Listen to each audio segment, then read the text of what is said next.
क्या आपने कभी सोचा है कि आपके आने वाली पीढ़ी, आपके बच्चे पहले से ही बीमार पैदा क्यों हो रहे हैं?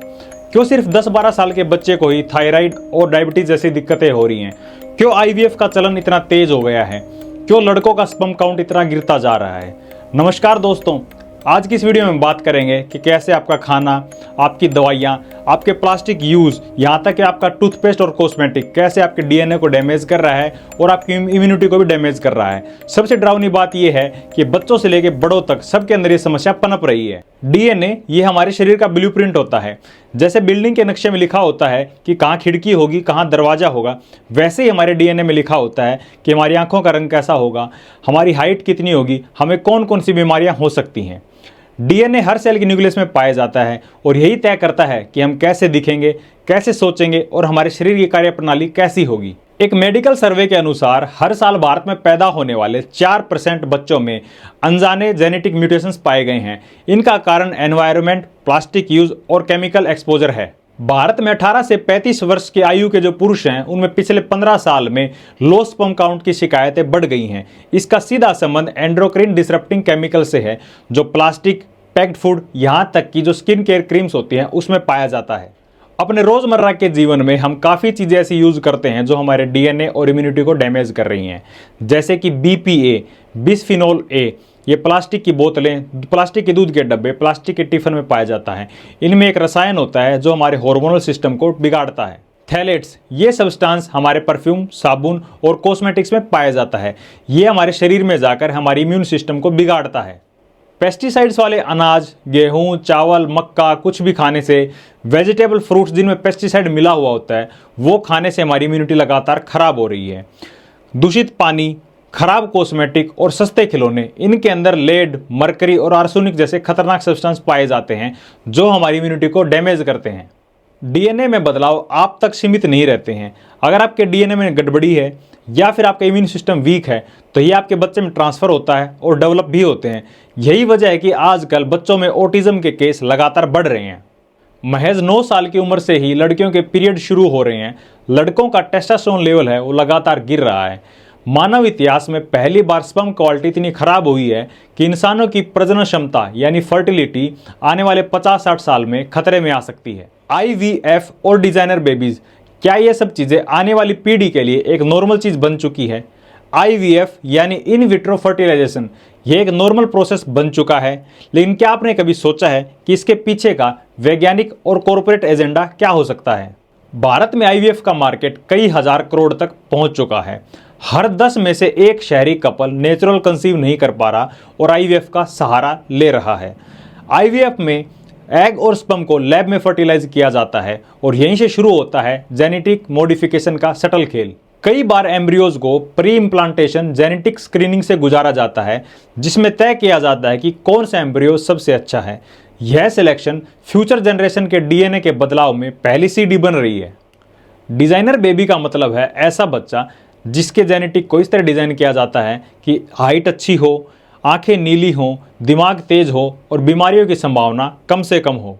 CRISPR यह एक ऐसी तकनीक है जिससे किसी भी बच्चे के जीन्स को मॉडिफाई करके उसकी हाइट, इंटेलिजेंस और रोग निरोधक क्षमता को बदला जा सकता है। दुनिया में 8 से अधिक देशों में डिजाइनर बेबी पर एक्सपेरिमेंट्स चल रहे हैं। चीन और अमेरिका इसमें सबसे ज़्यादा आगे हैं और भारत में भी कुछ क्लिनिक्स में भ्रूण में ही जेनेटिक स्क्रीनिंग और प्रेफरेंस बेस्ड एम्ब्रियो सिलेक्शन के सबूत पाए गए हैं। यह सब कुछ मिलकर एक ऐसा माहौल बना रहे हैं जिससे आने वाली पीढ़ी के डीएनए को तकनीक, लालच और कंपनियों के फायदे के हिसाब से बदला जा रहा है। और डर की बात यह है कि यह सब कुछ एक स्वस्थ जीवन के नाम पर किया जा रहा है। केमिकल प्रेगनेंसी और फर्टिलिटी कोलैप्स, क्या इंसान प्रजननहीन प्रजाति बनते जा रहे हैं? आज के ज़माने में महिलाओं में मिसकैरेज और केमिकल प्रेगनेंसी की घटनाएं इतनी बढ़ गई हैं कि इन्हें मेडिकल एलोमनी नहीं, नॉर्मल रूटीन कहा जा रहा है। लेकिन सवाल ये उठ रहा है कि इतनी बढ़ कैसे गई? केमिकल प्रेगनेंसी का मतलब होता है जो गर्भ फर्टिलाइजेशन के तुरंत बाद रुक जाता है और महिला को पता भी नहीं चलता कि वह गर्भवती थी। भारत में 9 में से 1 महिला को केमिकल प्रेगनेंसी का अनुभव होता है और यह 2008 के मुकाबले 5 गुना ज़्यादा है। इसके पीछे हार्मोन्स को डैमेज करने वाले preservative, chemicals, plastic, low sperm count, lack of sleep और स्ट्रेस फ्री लाइफस्टाइल है। पुरुषों का स्पर्म काउंट लगातार गिरता जा रहा है। भारत में हर साल 12 लाख कपल्स इनफर्टिलिटी क्लिनिक्स में रजिस्टर करवा रहे हैं। यह सिर्फ स्वास्थ्य नहीं, अस्तित्व का सवाल भी है। आज हमारे खाने, पानी, स्किन केयर और कपड़ों में भी जहर मिला हुआ है। जो चीज़ हमारे हार्मोन्स को डैमेज करती है, जैसे बीपी और थैलेट्स, ये हमारे रिप्रोडक्टिव सिस्टम को भी डैमेज करती है। और गिरती हुई फर्टिलिटी रेट सिर्फ जनसंख्या का कंसर्न नहीं है, यह मानव जाति के भविष्य पर भी सवाल उठाता है। हमारा खाना हमारे जीन्स के अंदर एडिटिंग कर रहा है। आज हमारा खाना पोषण नहीं, जहर बन चुका है। भारत में FSSAI की रिपोर्ट और CSE की रिपोर्ट के मुताबिक 32% जो पैक्ड फूड है उसके अंदर cancer causing preservative, colouring agent और DNA को डैमेज करने वाले सब्सटेंस पाए गए हैं। सोडियम बेंजोएट यह सॉफ्ट ड्रिंक और पैक्ड जूस में पाया जाता है, जो कि DNA म्यूटेशन से जुड़ा हुआ है। पोटासियम ब्रोमेट यह भारत में बैन हो चुका है, फिर भी कई बेकरी प्रोडक्ट्स में ये मिलता है। आर्टिफिशियल स्वीटनर हमारे शरीर में जाकर भयंकर बीमारियां बना सकते हैं। मोनोसोडियम ग्लूटामेट यह फास्ट फूड और नूडल्स में पाया जाता है, जो कि हमारे रिप्रोडक्टिव सिस्टम और ब्रेन डेवलपमेंट दोनों के ऊपर असर डालता है। डेयरी फार्म्स में भैंसों और गायों पर इस्तेमाल होने वाला सिंथेटिक हार्मोन इंसानी शरीर में एस्ट्रोजन और टेस्टोस्टेरोन लेवल को इम्बैलेंस करता है। फल और सब्जियों को पकाने के लिए कार्बाइड और वैक्स कोटिंग का जो इस्तेमाल होता है, वह इंसानी शरीर में जाकर हमारे DNA और इम्यून सिस्टम पर घातक असर डालते हैं। हम डेली थोड़ी थोड़ी मात्रा में जो जहर खा रहे हैं, उससे हमारी जो इम्यून सिस्टम हो बेकार हो रहा है और आने वाली जो पीढ़ियां हैं वो घातक बीमारियों से ग्रस्त हो सकती हैं और इनफर्टिलिटी का शिकार हो सकती हैं। अब बात कॉस्मेटिक्स की करें तो आज की दुनिया में हर कोई सुंदर दिखना चाहता है। सोशल मीडिया पर फ्लॉलेस स्किन, चमकते बाल, जीरो एक्ने, व्हाइटनिंग क्रीम्स जैसी चीज़ों की होड़ मची हुई है। लेकिन क्या आपने कभी अपने साबुन, तेल, शैम्पू, मेकअप की जो आपके सामान है उसके पीछे के छिपे हुए जहर को देखा है? भारत में कॉस्मेटिक और पर्सनल केयर इंडस्ट्री की जो मार्केट है वो लगभग 2 लाख करोड़ रुपए से पार हो चुकी है। इसमें जो प्रोडक्ट सबसे ज़्यादा ग्रोथ पर हैं वो हेयर रिस्टोरेशन, स्किन लाइटनिंग और एंटी एजिंग जैसे प्रोडक्ट्स हैं। पैराबेन्स ये काफ़ी ज़्यादा मात्रा में यूज़ होने वाला एक प्रिजर्वेटिव है जो हार्मोन्स की नकल करता है और ब्रेस्ट कैंसर सेल्स को ग्रो कर सकता है। थैलेट्स जो कि डिओड्रेंट, परफ्यूम और नेल पॉलिश में पाया जाता है, यह हमारे शरीर में टेस्टोस्टेरोन, एस्ट्रोजन लेवल को इम्बैलेंस करता है। कई व्हाइटनिंग और एंटी एक्ने क्रीम में ट्राइक्लोसिन पाया जाता है, जो कि एंडोक्रिन डिसरप्टर है जो DNA म्यूटेशन से जुड़ा हुआ है। हाइड्रोकिनोन कई फेयरनेस क्रीम में इस्तेमाल होता है जो स्किन में ऑक्सीडेटिव स्ट्रेस पैदा करता है। इनके लगातार और लंबे टाइम यूज करने से स्किन कैंसर का खतरा बढ़ जाता है और जो बुढ़ापा है वो भी जल्दी आता है। आजकल ब्यूटी की जो सर्जरी है वो भी काफ़ी चलन में है। बोटॉक्स, फिलर्स, लिप एनहेंसमेंट जैसे ट्रीटमेंट आजकल काफ़ी आम हो चुके हैं। इनका जो असर है वो काफ़ी समय के बाद खतरनाक हो सकता है। इनमें जो यूज़ होने वाले सिंथेटिक टॉक्सिन्स हैं वो काफ़ी खतरनाक होते हैं। IARC की रिपोर्ट के अनुसार कई baby body lotions, baby powders में भी ऐसे सब्सटेंस पाए गए हैं जिनसे कैंसर का खतरा हो सकता है। इनसे बचने के लिए मुल्तानी मिट्टी, एलोवेरा या फिर ऐसे प्रोडक्ट्स इस्तेमाल करें जिनके अंदर केमिकल्स खतरनाक ना हो। प्लास्टिक, टूथपेस्ट, टॉयलेटरीज, रोज की जो चीज़ें हैं वो हमारी इम्यूनिटी को कैसे ख़त्म कर रही हैं। हर सुबह जब हम ब्रश करते हैं, नहाते हैं, प्लास्टिक की बोतल से पानी पीते हैं, ये सब चीज़ें हमारी इम्यूनिटी को धीरे धीरे कमज़ोर बना रही हैं। ये सुनने में बहुत मामूली लगता है, लेकिन वैज्ञानिक सच्चाई यही है कि हम हर साल थोड़ा थोड़ा प्लास्टिक निगल रहे हैं। आपको यह सुनकर डर और हैरानी बराबर होनी चाहिए कि इंसान के शरीर से माइक्रोप्लास्टिक बरामद हुआ है।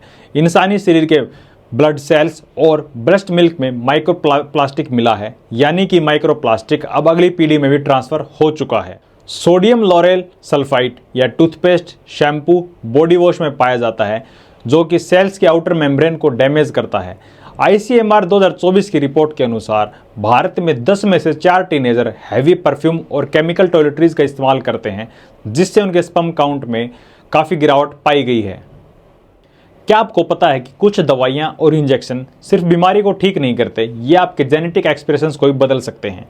कुछ वैक्सीन्स आपके शरीर में जाकर एक स्पेसिफिक प्रोटीन बनने का निर्देश देती हैं जो पहले कभी DNA में मौजूद ही नहीं था। Anti depression, anti cancer drugs और डायबिटीज़ की जो दवाइयाँ हैं ये एपिजेनेटिक मोड पर काम करती हैं, यानी ये डायरेक्टली आपके DNA को तो नहीं बदलती, लेकिन DNA के ऊपर कंट्रोल करने वाले स्विचेस को बदल सकती हैं। इसका मतलब ये है कि आपके जो इमोशंस और स्ट्रेस पैटर्न को रिस्पॉन्स जो करने का तरीका है वो बदल सकता है। कई जगहों पर क्लिनिकल ट्रायल ट्रीटमेंट ढीले चल रहे हैं। भारत के ग्रामीण क्षेत्र में हर 15 में से एक बच्चा लगातार टीकाकरण के बावजूद भी अनएक्सप्लेन्ड न्यूरोलॉजिकल सिम्टम्स और हार्मोनल इम्बैलेंस का शिकार हो रहा है। कोई भी दवाई इंजेक्शन लेने से पहले उसकी कंपोजिशन, उसके साइड इफ़ेक्ट्स के बारे में पूछें या फिर रिसर्च करें। जीन एडिटिंग जो आधारित इलाज है उससे बचें जब तक वह पूरी तरह अप्रूव्ड और लॉन्ग टर्म टेस्टेड ना हो। सेकंड डॉक्टर की ओपिनियन जरूर लें और जो फार्मा बेस्ड मार्केटेड इलाज है उससे बचें। रेडिएशन और वायरलेस टेक्नोलॉजी कैसे हमारे जीवन को प्रभावित कर रही हैं, कैसे हमारी इम्यूनिटी को कमज़ोर कर रही हैं। हमारे मोबाइल फ़ोन्स और जो वाईफाई राउटर्स हैं इनके अंदर से लगातार इलेक्ट्रोमैग्नेटिक रेज निकलती रहती हैं जो कि हमारी लाइफस्टाइल को और हमारी इम्यूनिटी को प्रभावित करती हैं। एक सर्वे के अनुसार जो व्यक्ति सिरहाने रखकर अपने फ़ोन को सोता है उनके अंदर अच्छी नींद का ना आना और सिरदर्द होना एक आम बात बन चुकी है। हमारा मोबाइल फ़ोन लगातार रेडिएशन छोड़ता रहता है। भारत में SAR यानी स्पेसिफिक एब्जॉर्प्शन जो रेट है वो 1.6 वोट पर केजी तय की गई है। सस्ते स्मार्टफोन में रेडिएशन लीक का जो खतरा है वो प्रॉपर शील्डिंग की ना होने की वजह से बढ़ जाता है। इसलिए मोबाइल फ़ोन को सिरहाने रखकर ना सोएं, वाईफाई राउटर को बेडरूम से बाहर रखें और हो सके तो रात को बंद कर दें। ब्लूटूथ, स्मार्ट वॉच, ईयरबड्स का उपयोग लिमिटेड टाइम के लिए करें। गर्भवती महिलाएं फ़ोन का जितना हो सके उतना कम यूज़ करें और हो सके तो फ्लाइट मोड पर ही रखें। बच्चों को स्क्रीन से दूर रखें। जब बच्चा माँ की पेट में होता है तब उसका DNA सबसे अधिक संवेदनशील होता है। यहीं से उसके जीवन की दिशा निर्धारित होती है। एक रिपोर्ट के अनुसार प्रेगनेंसी के दौरान जो महिलाएं कॉस्मेटिक्स, पेस्टिसाइड और प्लास्टिक यूज के संपर्क में ज़्यादा रहती हैं उनके बच्चों में लर्निंग एबिलिटी और बिहेवियर इश्यू की समस्या आम से 3 गुना अधिक होती है। अब बात करते हैं बर्थ कंट्रोल और हार्मोनल पिल्स के बारे में। इन पिल्स में जो सिंथेटिक हार्मोन्स होते हैं वो DNA और जीन एक्सप्रेशंस को प्रभावित कर सकते हैं। जब मॉर्निंग आफ्टर पिल्स या फिर इमरजेंसी कॉन्ट्रासेप्टिव पिल्स इनके अंदर बहुत अधिक मात्रा में हार्मोन्स होते हैं और ये शरीर के अंदर जाते हैं तब ये हार्मोन्स एक तूफान सा पैदा कर देते हैं। 2024 में छपी रिपोर्ट के अनुसार 32% महिलाएं जो लगातार बर्थ कंट्रोल पिल्स ले रही थी उनके रिप्रोडक्टिव DNA मार्कर्स में अल्टरेशन पाया गया है। 2025 में छपी लेटेस्ट रिपोर्ट के अनुसार हार्मोन इम्बैलेंस से egg quality, ovulation cycle, menstrual cycle पर स्थायी असर पड़ सकता है।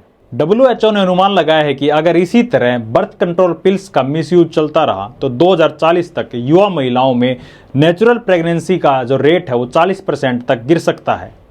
अब जीवन के अंश को भी कमर्शियल प्रोडक्ट बना दिया गया है। 2025 तक भारत में स्पर्म बैंक्स और फर्टिलिटी प्रिजर्वेशन क्लिनिक्स की संख्या लगातार बढ़ रही है। प्राइवेट कंपनियां हेल्दी स्पर्म और एग डोनर्स को जेनेटिक परफेक्शन के नाम पर कैटेगराइज कर रही हैं, फेयर, टॉल, IQ और प्रोफेशन के क्राइटेरिया के ऊपर। अमेरिका का बिल्ड ए बेबी मॉडल अब भारत में भी पैर पसार रहा है। कपल्स को ऑप्शन दिए जा रहे हैं कि उन्हें फेयर स्किन बेबी चाहिए, टॉल बेबी चाहिए या फिर एथलीट बेबी चाहिए। बच्चे अब प्यार और जीवन का फल नहीं बल्कि चेकलिस्ट फुलफिलमेंट बनते जा रहे हैं। DNA परफेक्शन के नाम पर नेचुरल को रिजेक्ट किया जा रहा है जिससे भविष्य में डिप्रेशन, रिजेक्शन और समाज में असमानता की गहराई बढ़ती रहेगी। और मैं ये नहीं कह रहा कि IVF और सरोगेसी गलत चीज़ें हैं, मैं सिर्फ इतना कह रहा हूँ कि इनके अंदर एथिक्स की सख्त ज़रूरत है। स्ट्रेस का भी हमारी इम्यूनिटी और फर्टिलिटी पर उतना ही असर पड़ता है जितना खाने पीने से। 2024 की एक रिपोर्ट के अनुसार क्रोनिक स्ट्रेस से हमारी एजिंग फास्ट होती है और हमारी जो सेल्स हैं उभरने लगती हैं और स्पर्म काउंट कम होता जाता है। जो ज़्यादा स्ट्रेस से हमारी जो एंजाइटी, डिप्रेशन और बायोपोलर डिसऑर्डर जैसी जो मानसिक समस्याएं हैं वो पीढ़ी दर पीढ़ी बढ़ती रहती हैं। गर्भवती महिला अगर ज़्यादा तनाव लेती है तो उसके अंदर कोर्टिसोल का स्तर है वो बढ़ जाता है जिससे बच्चे के दिमाग और DNA पर असर पड़ता है। कुछ दवा कंपनियां रेयर जेनेटिक डिसऑर्डर की दवाइयां बेचने के लिए उस जीन को पेटेंट करवा रही हैं। जैसे ही वो जीन पेटेंट हो जाता है उससे संबंधित दवाइयाँ और टेस्ट उस कंपनी की मोनोपोली में आ जाती है। अगर इंसान इसी तरह जीन्स के साथ छेड़छाड़ करता रहा तो क्या वह वही इंसान रहेगा जिसकी रचना प्रकृति ने की थी। नेचुरल इवोल्यूशन ने इंसान को एक खास स्वरूप में डाला, लेकिन अब लैब्स में जीन्स एडिटिंग टूल के जरिए इंसान को डिज़ाइन करने के लिए एक होड़ मच चुकी है। अमेरिका और चीन पोस्ट ह्यूमन मॉडल पर काम कर रहे हैं, यानी ऐसा इंसान जो डिजीज रेजिस्टेंट हो, हाइपर इंटेलिजेंट हो। अब आप समझ रहे हैं जो मैं समझाना चाहता हूँ। यहाँ पर एक जेनेटिक डिवाइड का डर पैदा हो रहा है, यानी कि जो अमीर वर्ग का बच्चा है वो प्रेफरेंस जेनेटिक के साथ पैदा होगा और गरीब वर्ग का बच्चा सामान्य कहलाएगा। अमेरिका में इलॉन मस्क चिंपांजी पर एक्सपेरिमेंट कर रहा है, उनके अंदर चिप इंस्टॉल कर रहा है। क्या ये इंसान और मशीन के बीच के अंतर को मिटाने की कोशिश नहीं है? पहले ही इस दुनिया में रंग भेद, जात पात की कमी है जो आप जेनेटिक कास्ट सिस्टम को उभारने की कोशिश कर रहे हैं जिसमें जीन्स के हिसाब से समाज बटेगा। इसलिए सरकारों को आईवीएफ और ऐसे इंस्टीट्यूट पर सख्त कदम और नियम बनाने की आवश्यकता है जहां पर नैतिकता और भावनात्मक मूल्यों की हत्या होती हो, और मेडिकल सिस्टम और दवा कंपनियों पर सख्त कानून लाने की भी आवश्यकता है। अब बात कुछ अपने स्तर के समाधान की करें तो अगर डीएनए और इंसानी स्वरूप को बचाना है तो उन किसानों को भी छांट कर ब्लैकलिस्ट करना होगा जो लालच के चक्कर में सब्जियों, अनाज और फलों के ऊपर भयंकर कोटिंग करते हैं, वैक्स करते हैं और खतरनाक पेस्टिसाइड्स का प्रयोग करते हैं। आप इस बात को समझें कि समस्या तो ये काफ़ी बड़ी है, लेकिन इसके समाधान छोटी छोटी चीज़ों से हो सकते हैं। जिन चीज़ों से रेज निकलती है, जैसे कि हमारे वाईफाई, राउटर और मोबाइल फ़ोन, इस सब चीज़ों का उपयोग सिर्फ काम के समय करें, अपना स्क्रीन टाइम कम करें। प्लास्टिक की टिफ़िन्स, बोतल, इनका प्रयोग ना के बराबर करें। हो सके तो स्टील और कांच की चीज़ों का प्रयोग करें। अपने खुद के शरीर को भी ध्यान में दें और जो केमिकल वाले कॉस्मेटिक्स हैं उनका प्रयोग ना करें, नेचुरल चीज़ों का प्रयोग करें और खुद को डिजिटल डिटॉक्स भी करें। इसके लिए आप अच्छी चीज़ें देखें और द नितिन भारद्वाज फाइल्स को सब्सक्राइब करें। इस वीडियो को लाइक करें, शेयर करें। अपना कीमती वक्त देने के लिए धन्यवाद। मिलते हैं एक अगली वीडियो में।